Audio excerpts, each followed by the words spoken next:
Howdy, folks. Happy Wednesday. Happy Halloween from the Hockey Buzzcast.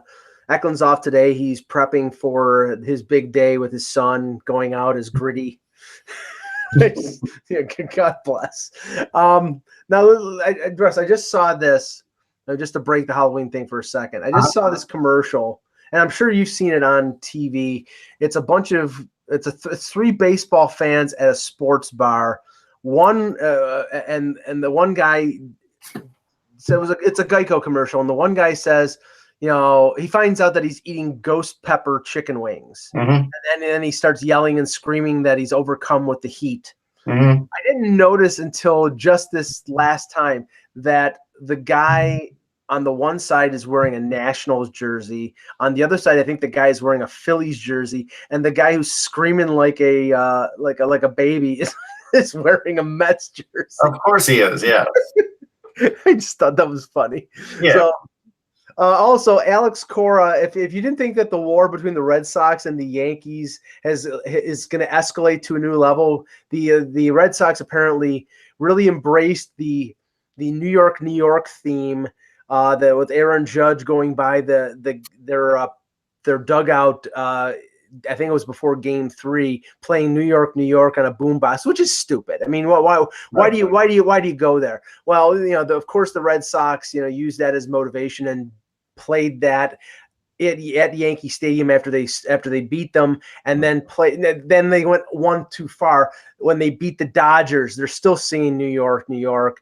And Alex Cora at the celebration today apparently said, "We scored 16 runs at Yankee Stadium. Suck on that." Well, Alex, you know what? You are pure class, and I'll just remove the CL from the beginning of that word to just show what you are. And you know what? It's on, because I'll tell you right now, the fans hate each other, and now I bet you there's going to be an escalation of the teams hating each other. I mean, all the Yankees have to do is be better, but right now, this is where it's at.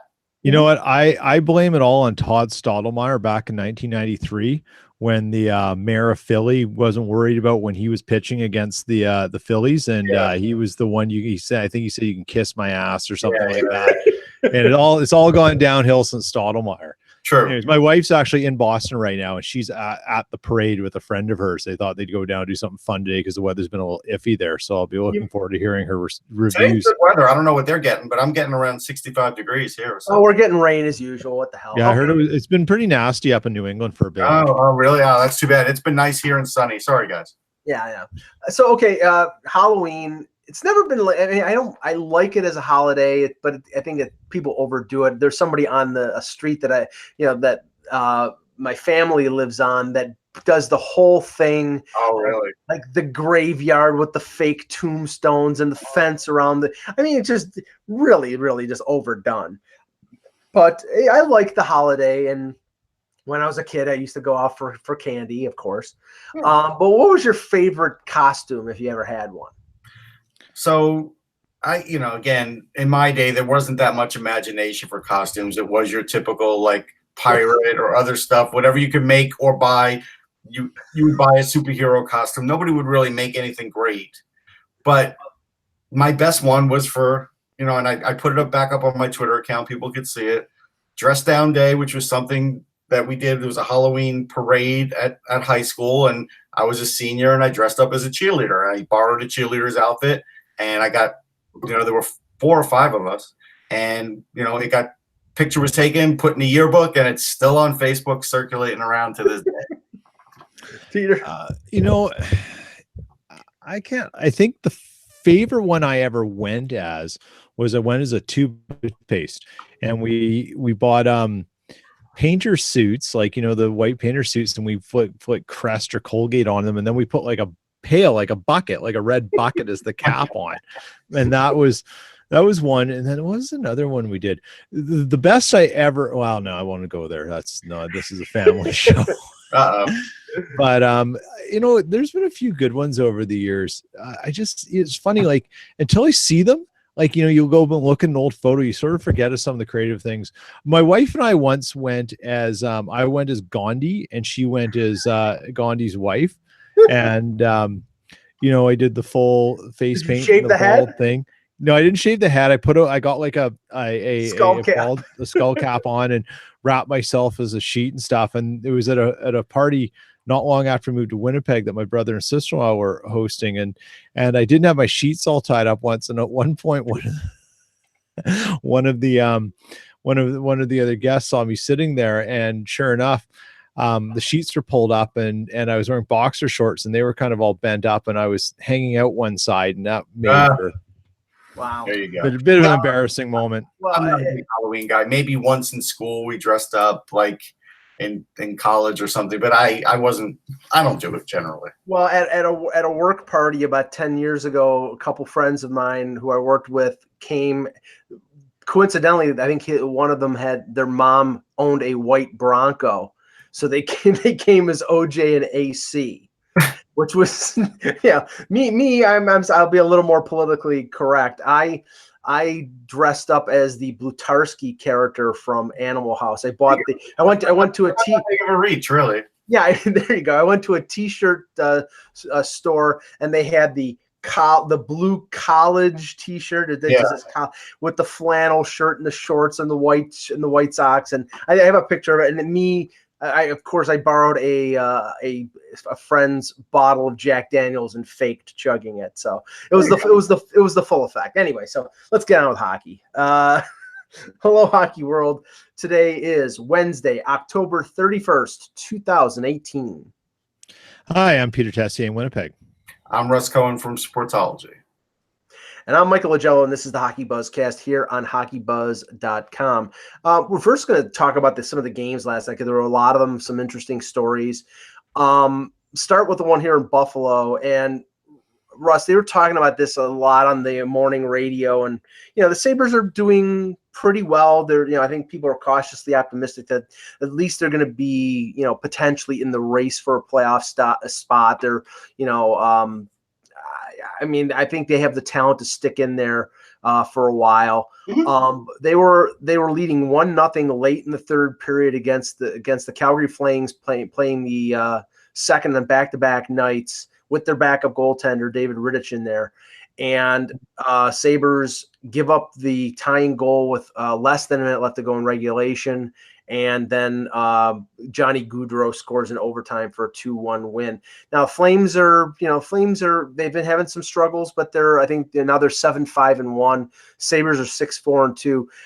I think the Sabres are going in the right direction, but this is not a perfect team. They still some areas they need to improve on. Yeah, it's definitely not a perfect team, and there's definitely areas to work on, like you said. I mean, goaltending's better, right? So we knew they would have a little better year this year, and adding Skinner was huge, and so that added a few wins to them. And, defense isn't killing them because the goaltending isn't killing them.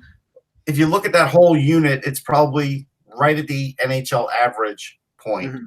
And so if they stick around that, they'll hover. This is the way the NHL is. They'll hover around that NHL 500 and for at least, a few more months. And that's all you could ask for right now from this team. But, they have a bunch of rookies, and by next year, I think you'll see more of them in there. And I think they're going to be a lot better next year, actually.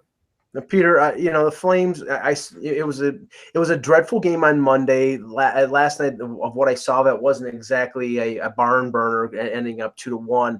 But if the Flames can win, it seems that the Flames have devoted themselves more to playing that boring style after they got trounced 9-1 by Pittsburgh. Yeah. So whatever gets you wins, I guess that's how you have to play. I think if you're Bill Peters and you're sitting here and you're going, look at my roster. I've got two familiar faces from Carolina, and I've now got Gaudreau, Giordano, Bennett, Brody, and who else? He's probably wondering Monahan, and Frolik and Jankowski. He's probably wondering he's probably starting to get to the point that maybe where Gulletson was.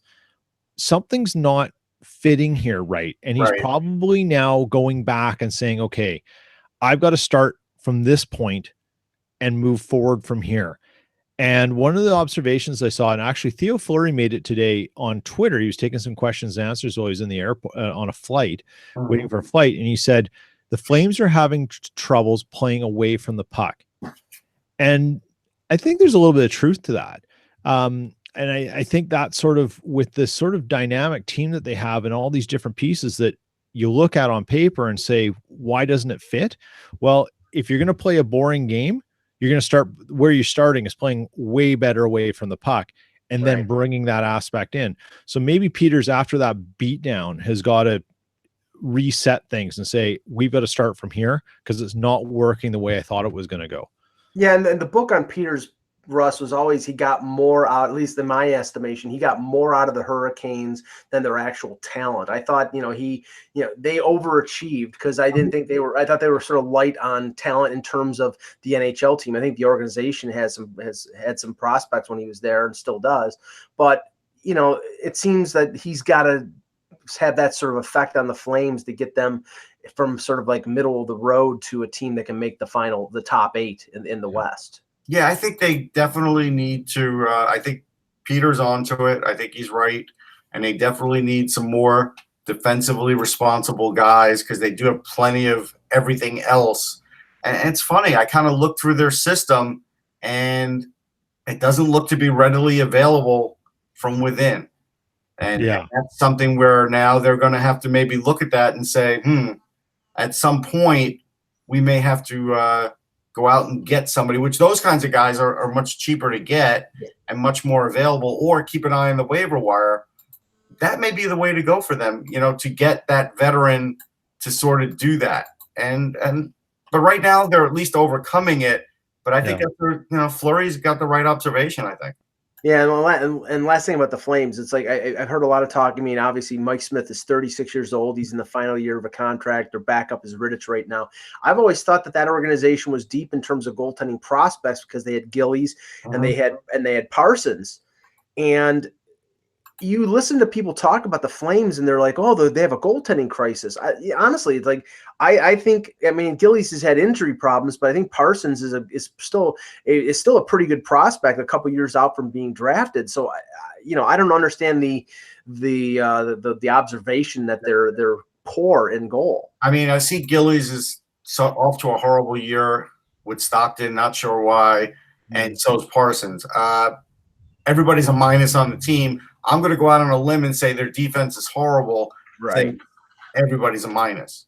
So that's not going to give a great impression of what these guys can do, but they're pretty good goalies. So, I don't think there's a crisis. I just think there's a crisis when you look at the numbers and say it doesn't add up. None of these guys look good, and it's really not about that. It's one of those things. It's a team stat, and I think they'll be okay. I think they do have goalie guys to come. I'm not worried about either one of those two goalies. Yeah, now the Hurricanes couldn't do their on-ice celebration last night because they lost to the Bruins 3-2. That was, I believe it was Scott Darling's first game back after being injured for most of training camp and the first 12 games of the regular season. Now, in this game, and let's talk about the Bruins first, Peter, that top line, that Marchand, Bergeron, Pasternak line, that was the line that got them past Toronto in the first round last year. That got them, to at least be competitive against Tampa Bay and have a very successful season last year. And until somebody stops that line, they're going to just keep rolling. It was 2 goals for Marchand yesterday. Pasternak now has 11. I think he's leading the league now because Matthews had 10. Nobody can stop that line head to head. No, and it's whatever that combination is, and let's be really clear here. It's Bergeron, right? Yeah. If you don't have Bergeron between those two, it's not producing in the same way. He's one of those. He's the magic elixir, and you may not be able to put Bergeron between everyone and have the same results. But he is the straw that stirs the drink on that line. And that's not taking anything away from Marchand and Pasternak because they're great players and any GM or coach wants them on their team. But for what those guys do, it takes Bergeron doing what he's done all his career, which is being so positionally sound that it just disrupts everything else on the ice. And until a team literally builds something to counteract it, whatever that is, you're like, good luck. I mean, that's literally what it is. They're either going to burn themselves out or someone's going to find some way to counteract it. And I just don't know if that, I don't know what's going to come first. Probably the former. They're going to just burn out eventually. I think the way to derail that is if Bergeron gets hurt. I mean, otherwise that line is going to be good all year. I think it's the second best line in the league. I still think Colorado's top line is better. Yeah. But I think it's the second best line in the league. And I think it's so dangerous because it not only makes plays offensively, it makes offensive plays off the defensive end. And that's where Bergeron really comes in. And when we do switch to Carolina, we could talk more about that, but that's where I think they're at. And I'm so glad to see that, for one thing, I was asked today if I'm going to give Yaroslav Halak a lot of love on the show. And I said, we've given him some, and I think some is all he gets because, again, this is now like the third straight year where it doesn't matter. You can name whoever the Bruins backup is. If they have a couple of good games, they want to supplant that guy instead of Rask, and I'm not buying into it. Right. And I mean, Khudobin they hated him the year before when he was up and back down to the AHL because he was playing so badly. And then last year he played pretty good as a backup. And, and this is the thing. I mean, I noticed Halak with 42 saves. This is the second game in a row where the Hurricanes have been sort of shut down, put a ton of shots, but not having a lot of success against Thomas Greiss and Yaroslav Halak. And I mean, they got off to a really good start. They were getting production, and we were saying, getting production out of Svechnikov, Aho, all these young guys. It's tough for them to be consistent when they're really young, unless they're really, really special. And sooner or later, you're going to fall back on the veterans. But the veterans on that team, they're good ones, Jordan Staal, Justin Williams, but they're not big scorers. And that's why the scoring is going to have to come from those young players. And yesterday it was Michael Furland and Dougie Hamilton with the goals. Yeah. I mean, Hamilton had a great goal and I like his passion, and I think he's found a home, and I'm happy because the guy could obviously play in the league. And for people that just, were following the other nonsense, that's all it was. It was strict nonsense. But when you do look at Carolina, they are missing in a couple things. For one thing, when the top line of Boston was matching up against like Justin Williams' line, Williams is a little slow now. Yeah. And so there's a matchup issue there. Not to say Justin Williams still isn't a great player. He is. I mean, he's 8 points in 12 games. But he's not what he used to be. What they're really missing is they need another guy who could really play a terrific all-around game as a forward. They don't have it. Everybody in their lineup is really high skill, and Teravainen is probably the best two-way guy they've got, but they don't have a lot of two-way forwards. And a lot of their defensemen are puck movers and really good offensive defensemen. And so I think they're going to get victimized a lot like this because I think Bergeron saw a play up on the wall, and I think there's going to be more of them because I think they have less and fewer guys defending that. And that's why they're tied into rumors for a top 6 forward who might be available that we'll talk about a little later on. Dallas and the Montreal Canadiens, Stars win 4-1. The thing that jumps out here is the Stars scores 4 goals on 18 shots on Carey Price. Bishop makes 34 saves.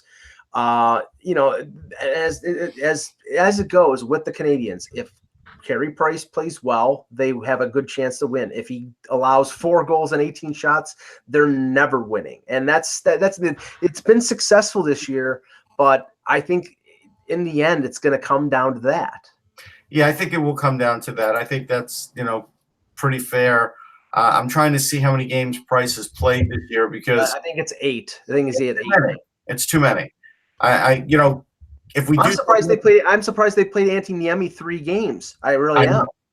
If we talk about the Devils at all, like Kincaid had played every game of the year until yesterday when Snyder got in. That's too much. But I get the strategy in that one because they knew Snyder was coming. With this is too much for Carey Price. I mean, he hasn't played this much in the last 2 years, so he's going to fall off. Yeah. And that's it. Like the injuries, the inconsistency that's come with his time games played, is going to have an effect because he's got to come back. He's also older. I think people forget that Carey Price is now 31. Yep. Yes. Like he's, he's older. it's just a fact of life. And when the Carey Price that we came to sort of know and love and appreciate, he was a young guy. Yeah. And you just, you got a goalie's got to be in a different kind of conditioning than other players. And just because they're on the ice all the time, they have this different sort of thing. And they just, when you have the injuries he's had, you're not going to bounce back as fast. You got to be a little careful. Yeah. And I mean, Niemi used to be a number one goaltender. He's been basically a journeyman the last year or so, last year or two. I mean, I'm surprised they didn't bring back Charlie Lindgren as the backup, but they re-signed Niemi because they thought they needed the veteran guy rather than the young guy to be the backup. But I think they have to limit if they think they have a chance at making the playoffs. I think Price needs to play that same range that Luongo does, 55 to 60. If it's 60, 65, closer to 70, then I think you're risking re-injury, and I think you're risking tiring him out. Not to say he's over the hill because he's only 30 years old and goaltenders have a longer lifespan, but he has to work his way back into it. That's my point. I think Julian's riding him a little too hard right now. Yeah. Decent game in the West. The Predators and Vegas Golden Knights. Predators win 4-1.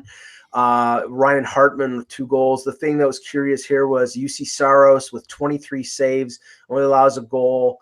I don't know what his record is. I'll have to look it up while we're going on here, but there hasn't been a drop off that much with the Nashville play. And now I know Rene is back off the IR. So, I mean, can we 5-4 loss? I mean, how many wins did he get in this little? Yeah, I'm gonna check right now. But can we say that his little chance here that he took advantage of it, or was it sort of just he took advantage of it? I think he looked good.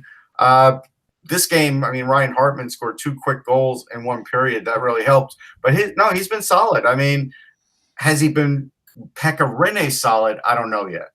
Now they did say, Peter, that they've opened up negotiations with Rinne on a new deal. Saros is 6-2 with a 2.50 goals against and a 917 save percentage. They signed him to an extension. He's making, I think, less than $2 million. No, that's a bargain. If they got their number one goaltender at that, and they're gonna maybe lowball Pekka Rinne, which probably they won't do. They'll probably try to re-sign him for a year or two. But they could walk away from him, and if they don't think Saros is the number one, there apparently are a ton of goaltenders on the market besides Pet Rene with Bobrovsky. Saros is making 1.5. Yeah, 1.5. Okay. Yeah. Nashville's very straightforward. They're not going to open up negotiations if they didn't have much interest in Rene. They don't do things there for like public consumption. So I think they do have a real interest, and I think what they probably will tell Rene is, look, you'll play 45 games now. I mean, and I think that may be the selling point to keep him there for a little less. What I think they'll also do, Russ, is since he's over 35, I think they'll go 1 year at a time. They're not going to give him a 3-year deal. Yeah. I mean, Rene's coming off a $7 million, a year contract. I mean, how much of a pay cut is he going to want to take? I don't think much, but he knows he's not going to get $7 million. But if you've got 2 years, if Saros ends up being this value, another Poile value signing that way exceeds expectations, you can afford to go year by year with Rennie until you figure out if Saros is a long-term solution. So just looking it up, Saros is 23. So you do another year, say you pay Rennie $5.5 million. Right. And you still have Saros at 1.5. You're only spending $7 million on your keepers. Yeah. But I think the gravy train ends next year, Peter, because they could sign after they have to re-sign Yossi. And that's why I'm saying it's like, okay, Rennie will be 39 at that point if they can't sort of walk away at that window for this anyhow. Yeah. Yeah. So I mean, if they want to lock up their top 4 defense, and they're going to have to pay Yossi, I would say probably in the 7.5 to 8.5 range. There's $3 million up more for him. But I mean, the other thing coming up is Kevin Fiala is an RFA next year. He's not going to come in outrageously cheap. No. Right. Well, right. Well, no, and it's funny because the next game I wanted to talk about was. Hold on, we got to still talk about Nashville because Okay. Here's the thing about Nashville. So I don't think Rene could price himself out because Dante Fabro is knocking at the door already. Right. And I'm not going to guarantee he's going to play at BU past this year. He's probably not. This is his third year. So I think he's going to come out and he'll have a chance to make the big club, even though their normal way is to let someone play in Milwaukee for a year or two. But Right. with just knowing that guy's coming, I don't think I don't think Yossi can really go very high. I mean, they've got him, and then they even drafted this year Spencer Stastny. So he's probably 3 years away if he makes it. But he has so they're still loaded. Well, I mean, the talk is all as possible, and we don't know what's going to happen 2 or 3 years down the road. But I mean, there's always been talk that if they would probably want to re-sign Yossi, and maybe they would trade off PK Subban and clear out the $9 million cap hit. I mean, Fabro is going to be on an ELC, so he's only cost $925,000. So, and you know what, Mike? I think you raised because of that at some point. I think you raise a really good point that if they need to, Subban he's 29. His birthday is May 13th, so he turns 30 next year. So he's got 3 years after this year at $9 million, and he's only going to be 30. There are teams who will take that. They'll take that risk, and I don't think Poyle would have any problem moving him to get cap space. Yeah, I mean, I would say Toronto would be in the mix, but we know who Toronto's coach is, and in terms of, I don't think he likes the style of PK Subban based on the fact that he didn't play him in the Olympics. Yeah, you have to be fair here, though. I could see the Canucks taking a run because they wanted to get him before, or Edmonton. We all know Edmonton. Yeah, but or Edmonton. I don't know how. What's that, Russ? The Canucks will lose Brock Besser or Bo Horvat if they want to get Subban because he's still a 60-point-a-year guy. He is. Right. No, I know. I don't think they give up Horvat, and I don't think they give up Besser, but they could do something. Someone's gonna. The value of Subban would be mitigated by the fact that the team would have to take on a $9 million salary. So I don't think mitigated, though. He's still a 60-point defenseman. I mean, right now, but we may be talking a year or two down the road when he's over the age of 30, and maybe he's not to say he's going to decline, but I'm just saying, right, Russ, it's going to be costly. Yes, it's just what can you afford to give up? The team that probably, but I think, as Mike said, Edmonton. But Edmonton's got to send salary back. Right. You got it. I think this is a moot point. I do.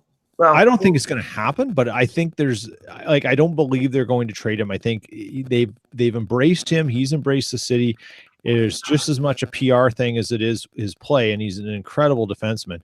It's just the reason it won't happen, I think, is because the number's too big, although there would be suitors, and Poyle will want a big return. Yeah. The Arizona Coyotes are over 500. We started talking about them last week, and all of a sudden they're hot. Good for them. They're hot, and they win 5-1 over the Ottawa Senators. I think are coming down a little bit to reality after a decent start.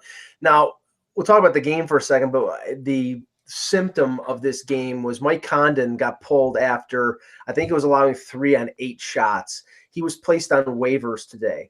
And now the thing is, I don't think anybody's going to claim him unless they're really desperate for a backup goaltender because he's making $2.4 million for this year and next year. He signed a 3-year contract a couple of years ago.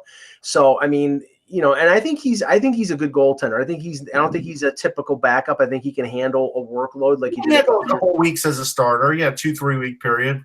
Yeah, but like I know that I had a couple Leaf fans saying, "Hey, Condon, here you go," and I'm like, okay, first of all, if it was $2.4 million for this year and then he was a UFA, no problem. Next year when they need every dollar under the cap, that wouldn't go. Plus they have Garrett Sparks and they want to see what's going on with him. The reason the Leafs would pick up like McElhinney or Pickard is because they can put them in the AHL. So I didn't think they were going to claim Anton Forsberg, and I don't think they're going to claim Mike Condon, but some other team who needs a goaltender might. But I would doubt that somebody does claim him.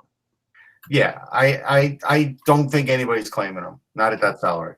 Now the Coyotes, though, it's like, Galchenyuk scores his first goal, Stepan his second goal, Ekman Larson his first of the season. Which after signing that big contract, you would think, he usually scores in the teens. The team had really gotten off to another slow start. It affected everybody but Keller. Yeah. But we said it for a while. This team has talent. It's just they need somebody to be the spark plug. I don't think they can put all the emphasis on the young guys carrying the load. You need veterans to help them. Yeah, no doubt. They definitely need veterans, but they have some. Stepan is clearly a veteran. Their big thing is they just have to get good defensive play. They have a good enough goalie. He's never going to kill you. They have a lot of offense. They need good defensive play. If they get decent defensive play, they can at least hang around the playoff picture. And I think, right now, that's what we're looking at. 4-3 Rangers over the San Jose Sharks. Kevin Shattenkirk with a shootout goal. Russ, did you watch this game? It seemed like the veteran guys, Kreider with a couple, Zuccarello with a goal. I just, everything with the Rangers is, what are they going to do with Zuccarello? What are they going to do with Kevin Hayes? I'm assuming that these guys will be, rentals at the deadline. And the reason I bring that up is because there was a rumor mentioned by Nick Kyprios on Saturday night, and then reiterated by Elliot Friedman on his 31 Thoughts today, about Kevin Hayes making a lot of sense for the Winnipeg Jets as a left-hand center or a winger to sort of replace the Paul Stastny departure. I don't know about that because I don't think Hayes and Stastny are in the same league. But I hope Kyprios doesn't think that either. Yeah, but Peter? What do you think of that fit of Kevin Hayes with the Jets? When you mentioned this before we went live, and I hadn't heard anything about it, had my head bit down the sand, because most of the stuff coming out of Winnipeg right now is, all these stories about being in Helsinki and stuff is not super interesting, other than they're on a fun trip. Right. I don't know, I know Hayes, but I don't know him as a player. I just don't see a lot of him. So it's a hard one to gauge. Russ can fill you in on that. Good offensively, tends to wander, not a lot of hockey IQ, but great skills, really good shot. I just don't understand why they would bring him in, and for whom. If they were desperate for offense, they would do it. Otherwise, no. I just don't think they're desperate for offense, and I think they'll wait. They can be patient, and if they're super desperate for offense, they've got a couple of players they can bring up and try too if they really need to. Try something and kickstart things. I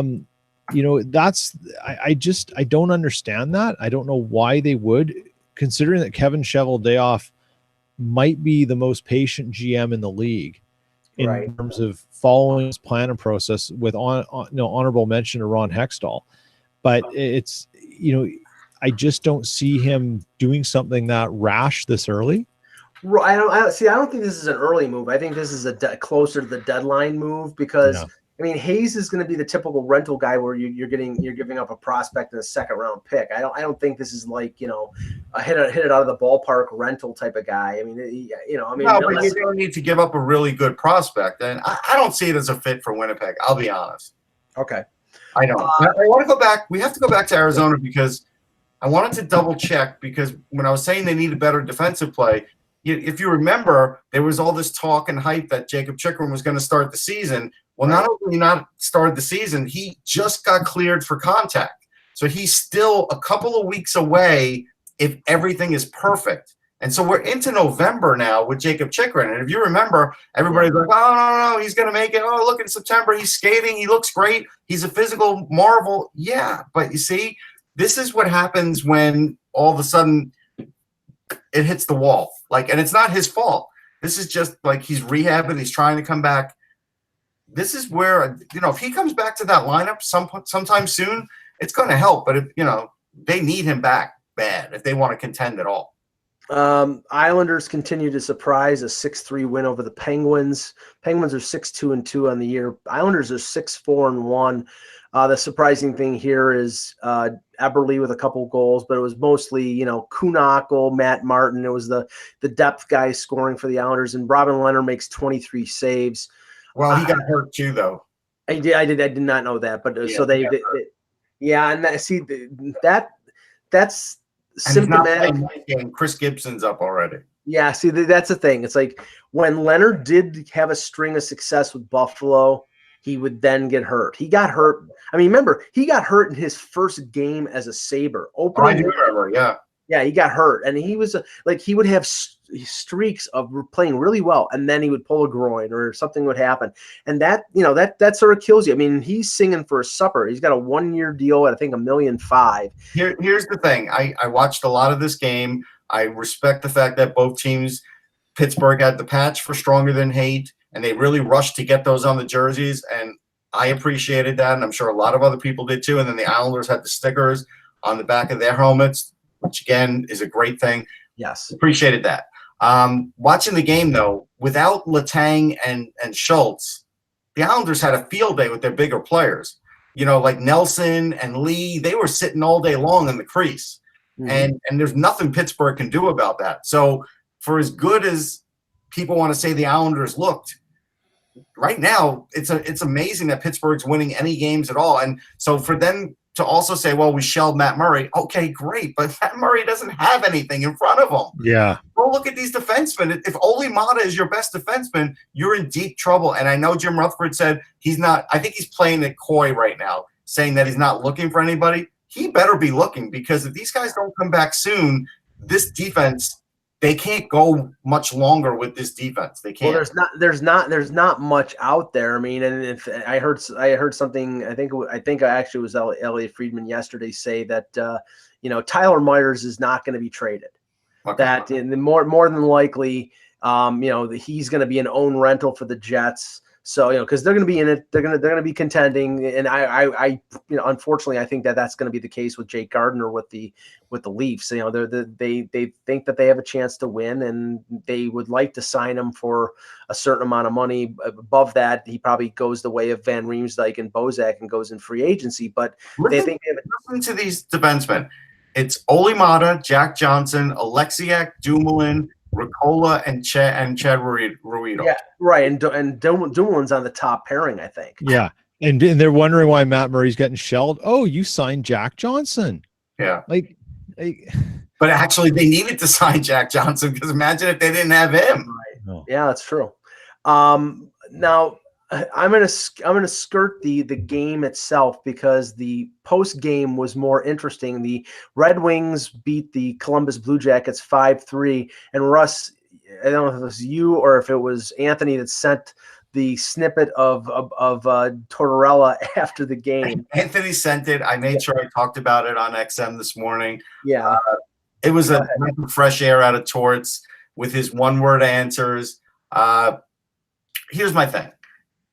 At least he's figured out he needs to actually go out there and give a press conference, because if he had a choice, he wouldn't have. We know that. I know that. You know that. We all know that. But to go out there and give the one-word answers and just wait for 1 second of space to just walk away is, again, like, you knew he was bubbling at the surface. I give him credit for self-editing and knowing that he want to say something stupid. But again, come on, John. You could at least give your fans something. You just lost to the worst team in hockey. Give your fans a reason as to why you lost. Don't give them one-word answers, because, again, it doesn't help the fan base. People are legit wondering what is going on with this team with the amount of talent they have, and it's a fair question for reporters and everybody to ask. He's emulating Bill Belichick. That's what he's doing. Yeah, but he doesn't have a Bill Belichick resume. He's got he's only won 1 Stanley Cup, and Belichick's won 5 Super Bowls. Right. No, and it's funny because, Peter, on a TSN's, I think their trade bait list, the top 10 guys they think are tradable before the deadline, the two names most prominent. They're in the two names in the top 10 are Bobrovsky and Panarin. And I continue to say the pall over this organization is going to be until the deadline, until you find out whether they're trading their best forward and their number one goaltender. Now, yesterday they play. I thought they were supposed to play Korpisalo, but it has Bobrovsky making 23 saves unless they must have yanked Korpisalo because it was the Detroit scored three goals in the first period. Yeah, I believe that's what happened. Yeah. I feel for Columbus. Like, I actually feel for them. This is a team that needs to get some momentum and build on it and become sort of a regular playoff appearer. They need something there. And what's going on right now just isn't good. I don't think they thought what they were getting into through enough in terms of you shouldn't be in a situation where your two best players are basically sitting there ready to walk or be traded. I just don't think that's very good planning. And I think there should have been a way to avoid it. Unfortunately, one of the only ways to avoid it is to overpay. Right. And so the contrary point is that for years, we've been waiting for GMs to sit there and go, I'm not going to lock myself into long-term bad deals because that's the best option to keep the player. This may be the first example of two cases, and it just happens to be on the same team, where the team walks away and says, we've got to go do something different because the cost going long-term outweighs the benefit, even if the next 2 or 3 years are good. Well, I look at them, right, Peter, and I say, this isn't Jarmo Kekalainen's fault. He has given John Tortorella enough talent here. Yep. There's enough talent to win here. This is on the coach of the players. And when you look at after Werenski, the next highest point guy is 7 points. And it's just not acceptable. Now, what's interesting is the highest goal guys on the team are Josh Anderson and Atkinson. Then you have Panarin at 5. Panarin at 5. And then at 4, you've got Dubois, but you've also got Anthony Duclair.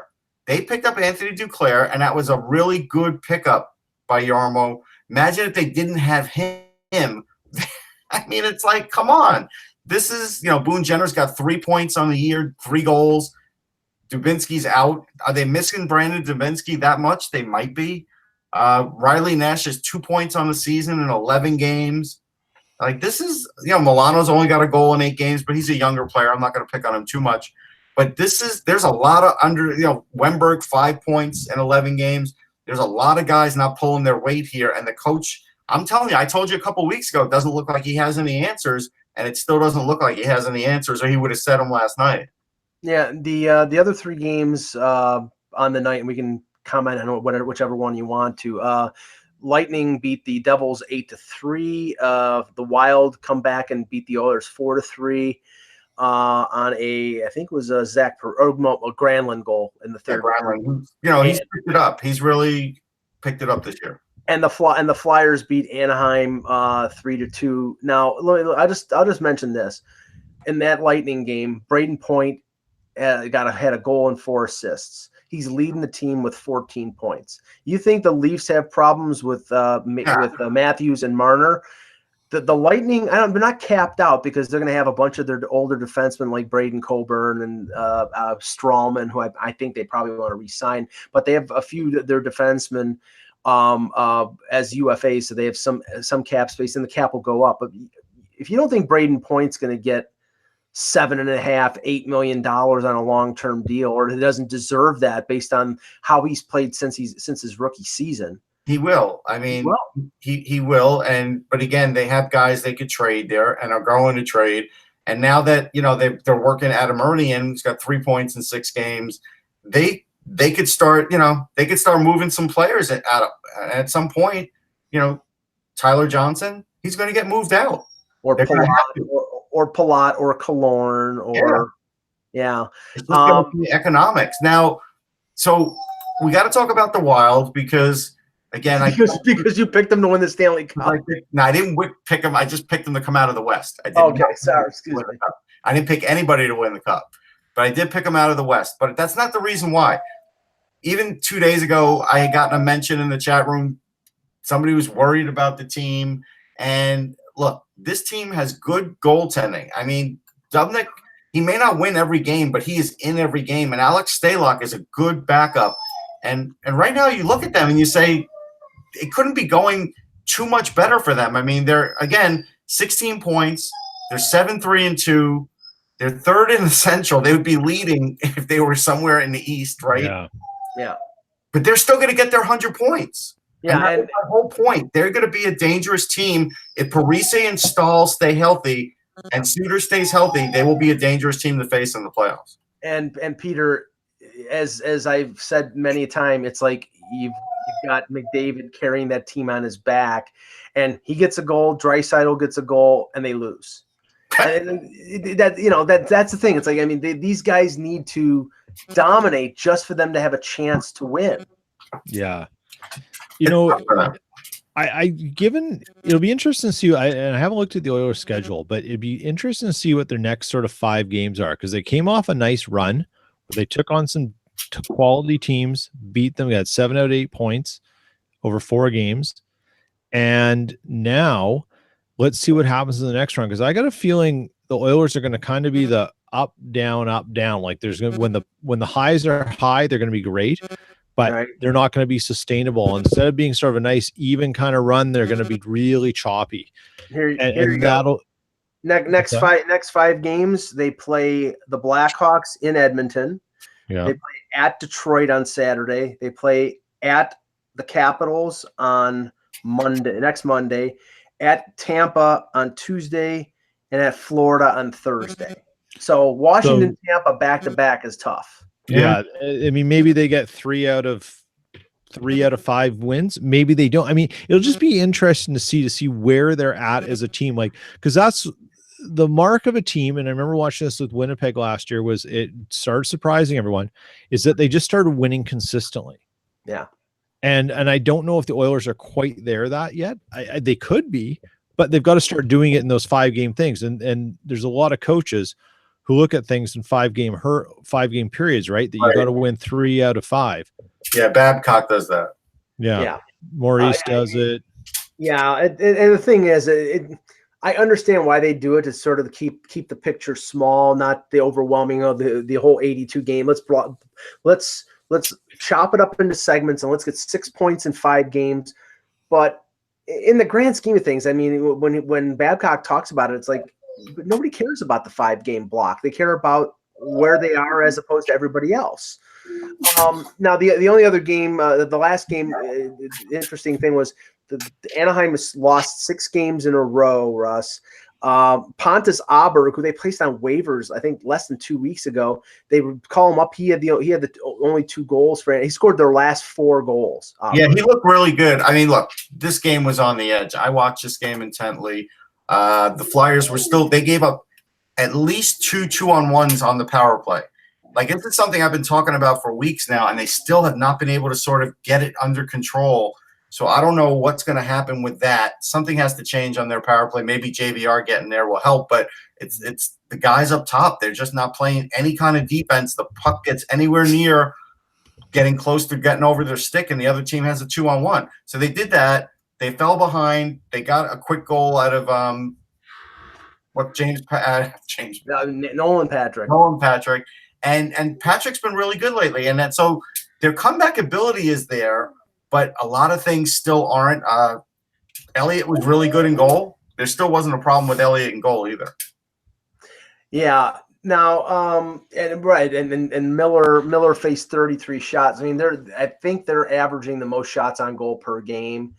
I don't think Randy Carlisle's in trouble because but they really have to, like I said yesterday, Bob Murray said during the offseason, right after they lost in the playoffs, that they were going to try to change styles and sort of get with the speed quotient in the NHL. It's tough to do that when you have, Getzlaf and Kessler and these guys as centerpiece players. And I did you see the video? Apparently Kessler hooked Nolan Patrick at the faceoff circle, and then when Patrick came back and scored the goal, he mouthed off at Kessler. I mean, that Kessler can be as gritty and everything as he normally is, but he's got to be able to keep up with the pace to be the effective player that he used to be in the past. Yeah, it's not going to win games for him.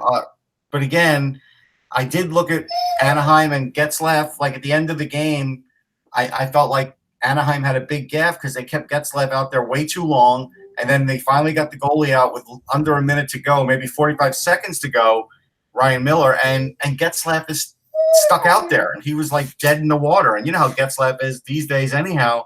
Yeah. So they've got to do a better job of those kinds of things. And unfortunately, age and speed is catching up to them in that area. That's why Alberg has been like a breath of fresh air because the Flyers couldn't cover him. He was too fast for any of their defenders. Yeah, and one of their faster players, although he's not a speed demon, is Silfverberg. He's a UFA at the end of the year, so they have to decide whether they want to sign him. I don't know if he'll be a rental option, but that's a guy that I would think that they would run. They got him, I believe, in the Bobby Ryan deal, and he's been a pretty good player for them. I would assume that they'd want to sign him, but maybe I don't know if they would want to spend the money that it'll take to sign him. Okay, couple things from Elliot Friedman's 31 Thoughts. He's always provocative and interesting and has some info. And he mentioned, we were talking about the 2019 draft, the 2019 defensive class for free agency, and we know Carlson's out there, Gardner and Myers we mentioned before. He said, since the market is pretty small, since all these players have been signed, that don't be surprised if Nick Leddy from the Islanders will be shopped. Now he's got another, I believe, 3 years at $5.5 million, which is based on somebody who's a top pairing or top three defenseman is a reasonable price. Peter, I mean, if a team needs a defenseman, $5.5 million, and Leddy's not old, that's an inviting target. Yeah, interesting because I hadn't read the 31 Thoughts yet, but I mean, he's also got 3 more years on that deal. Yeah. So you'd be taking him on with a bigger plan in mind, and you're probably, and that deal probably gets a little bigger than a first one, right? And like just a first rounder and a prospect, because you're buying term, you're buying some stability. He is 27. So it's interesting. It's funny. I haven't really followed Leddy much since he got to New York, and that's an intriguing idea, actually. It's too bad he's not a right shot D, then the Leafs would be all over him. Yeah. Why aren't the Islanders going to re-sign him? Well, he's got 3 more years. Right. This is, I mean, I think what the theory is here is, based on the Islanders. I mean, does anybody really think that the Islanders are going to be a Stanley Cup contenders in the next 3 years? I don't know if I believe that. Yeah. I think Lou believes he will be. Well, I mean, and if he does, then he keeps him. But if he doesn't, keep him. I honestly, I don't want to throw cold water on what Elliot said here, but they're going to keep him. I mean, they're more revenue is going to be coming in. He's not an old player. He is their best defenseman. They don't have anybody in the system like him. Right. Who's not getting rid of this guy? Unless he gets himself a young defenseman in the deal that he thinks is somebody who could grow into that. Remember, you're talking about, and I think Leddy he's 29. Yeah, that's about right. He's around that age. I mean, defensemen especially drop off after the age of 30 mostly. But he's fast, and he's getting 40 a year. There's no way they are trading Nick Leddy. If they trade him, they're starting from square one. By the time 3 years is up, then maybe Noah Dobson's up. Maybe. We don't know. I mean, it's a hope. Bodie Wild won't be up in 3 years. Like, no, they're not doing this. Now, finally, I saved it to last. The Nylander update from Elliot Friedman. He says, right now it's a deadlock. He says neither side is moving. Doesn't think that the Leafs are ready to trade him yet, but it might be the time to start considering what could be out there, and mentioned 4 teams and it was Philadelphia, LA, Minnesota, and Carolina. Now, Carolina is the one that I know that Pierre LeBrun has reported a couple times in the last month that Carolina is very interested in Nylander. Rick Dudley, the assistant GM of the Hurricanes, has basically set up shop at the Scotiabank Arena. He's been there 3 times in the last 2 weeks. And that's not unusual because Dudley is in Toronto and he travels a lot and he's in Toronto a lot. But with the coupling of these two teams in terms of rumors, you would think it could potentially be a bigger deal than just Gardner or just Nylander for a guy like Brett Pesce. I think it would probably be a bigger deal. But of those four teams, which one do you think is the most intriguing and the one that has the best chance of happening? Can you say the four again, Mike? Yeah, Philly, LA, Minnesota, and Carolina. Now, if it's Philly, we mentioned Gostisbehere, but I don't know if that's realistic. Sanheim is somebody that was mentioned previously. Yeah, well, it'll be one or the other. It'd be Sanheim or Gostisbehere. Yeah, with LA, the only like Alec Martinez or Jake Muzzin, but I don't think one of those. The Leafs would have to get themselves a young forward like a Tanner Pearson on top of one of those defensemen to get for LA and Nylander. And LA's defense hasn't played particularly well this year. I mean, you'd be hoping that it'd be like a deal where you're taking someone out of maybe an environment that just isn't working and you're going to get more of what you've seen before. Right. The thing about Carolina, all the pieces fit, right? Like the possibility of there's variables here that could work. You could find something to make it work just as a swapping players. What I don't see happening is Dundon getting into a situation where he gives up some stability on contract to take on someone who's going to be paid more. So I think there'd have to be something coming back to offset what he's going to have to pay Nylander, because Nylander's not all of a sudden going to say, I'm going to take $6 million in Carolina. No. If anything, the reason the trade would happen is because Carolina is one of the few teams that would be able to afford paying him $8 million, because they have tons of room under the cap. Yeah, they've got tons of room, but I just don't know if Dundon wants to pay that. Well, right? And Russ said it before, and I think it's the truth. I mean, I think that team needs at least one and maybe two top six forwards. Nylander's Nylander's definitely one. Maybe Martin Neckish in a year or two will be the other one. Right. But you look at their defense, and I was going to say, honestly, I wouldn't count LA or Minnesota as heavy. Minnesota's doing well. LA, they lose Muzzin, that you got nobody with Doughty. Yeah. I think Philly and Carolina seem like the teams, to be honest. And with Minnesota, it would have to be one of Spurgeon, Brodin, or Dumba, and I don't know if I see them trading any one of those three. I don't think they got it. The only one I could see them, I can't see them trading any one of them, but the only one I could really see the Leafs wanting is Dumba. Right. Right hand. Well, Spurgeon's a right hand shot too. I think Brodin's a left. But Now, breaking news here, LA Kings Twitter tweets out, Jonathan Quick out of the lineup indefinitely with a surgery to repair a torn meniscus. I remember he had a procedure last year. Yes. Mm-hmm. Yeah, it's getting old quick for Quickie here, unfortunately. And that means you're back to Peter Budaj and Jack Campbell, and how long before Cal Peterson maybe gets a chance. But this could be a tough year for the Kings now. And the thing is, again, it's like just look at it objectively. If they decide to sort of reset, and I'm not saying, because this is just a report that they had surgery. We don't know how long he's going to be out. Any kind of surgery, he's out 4 weeks minimum. Right. So if he's out they're already at the bottom of the Western Conference. If they fall even further behind, and they decide, okay, well, let's try to, move some contracts out. Let's try to reset a little bit. Good luck. Yeah. Phaneuf has got another 2 or 3 years. Martinez and Muzzin, I think, can be moved. Doughty's not going anywhere unless he wants to go somewhere. Kopitar, Carter. I mean, there's a lot of long. They're not going to move Muzzin. I don't even think they're going to move Carter. Rob Blake, doesn't seem like he really wants to do any of that, and I don't think they're going to. They've got plenty of prospects. They just, unfortunately, they've got to ride this out, Russ.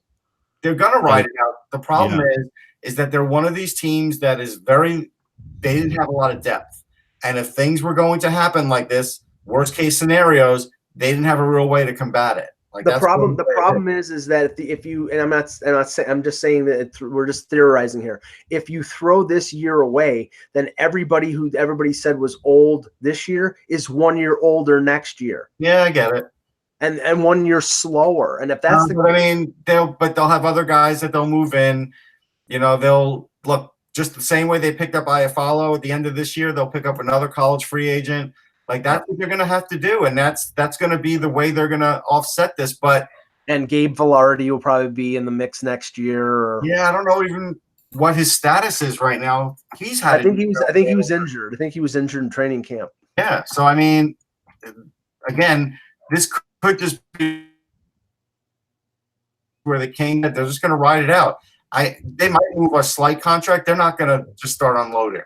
They're not. Yeah, well, what I'm saying is, and finally, I'm just saying is, it's almost impossible for them to unload because they've got all these long-term contracts. Right. So you're right. They're probably going to have to stick with the team as they have, because I don't know if anybody would take Dustin Brown or guys like that, because they're just the term and the amount that they're being paid. Kovalchuk is in year 1 of a 3-year deal. Yeah.